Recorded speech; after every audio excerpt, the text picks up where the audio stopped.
शिवम एक शांत और पढ़ाकू लड़का था। वह इतिहास का शोध करता था और पुरानी इमारतों, पुराने दस्तावेजों और भूले बिसरे गांवों की कहानियों को खोजने का जुनून रखता था। एक दिन उसे एक प्राचीन दस्तावेज मिला जिसमें एक ऐसी गली का जिक्र था जहां समय रुक जाता था या कभी-कभी पीछे भी चला जाता था। दस्तावेज में उस गली का नाम था समय की गली। उसने पढ़ा, जो उस गली में प्रवेश करता है वह अपने अतीत से एक बार फिर मिल सकता है, पर लौटना हर किसी के बस की बात नहीं होती। शिवम ने ठान लिया कि वह उस गली को खोजेगा। 3 महीने की खोज और अनेक किताबों के पन्नों के बाद उसे उत्तराखंड के एक छोटे से गांव धौलपुरा में उस गली का जिक्र मिला। वह अकेले ही वहां निकल पड़ा। गांव में पहुंचते ही कुछ अजीब सा सन्नाटा था। लोगों ने जब उसे समय की गली के बारे में पूछते देखा तो एक बूढ़ा आदमी सामने आया और बोला, जो गया वो वापस नहीं आया। उस गली में तुम्हारा अतीत तुम्हारा इंतजार करता है।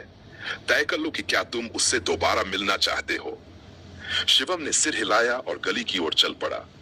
गली बहुत ही साधारण दिखती थी, पत्थरों से बनी, दीवारों पर पुराने चित्र और बीच में बहता हल्का सा कोहरा। लेकिन जब उसने गली में पहला कदम रखा तो हवा की चाल बदल गई। चारों ओर अंधेरा छा गया और अचानक वो अपने बचपन के घर के सामने खड़ा था। उसने देखा, माँ रसोई में कुछ बना रही थी, पिताजी अखबार पढ़ रहे थे और छोटा शिवम ठीक सामने जमीन पर बैठकर चित्र बना रहा था। वो स्तब्ध रह गया। समय सच में लौट गया था। अचानक उसे महसूस हुआ कि कोई उसकी ओर देख रहा है।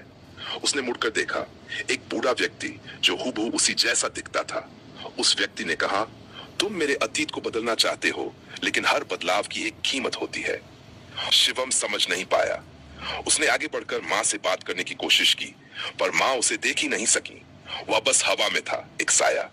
अचानक वह बूढ़ा व्यक्ति फिर प्रकट हुआ और बोला, तुम्हें एक मौका मिलेगा।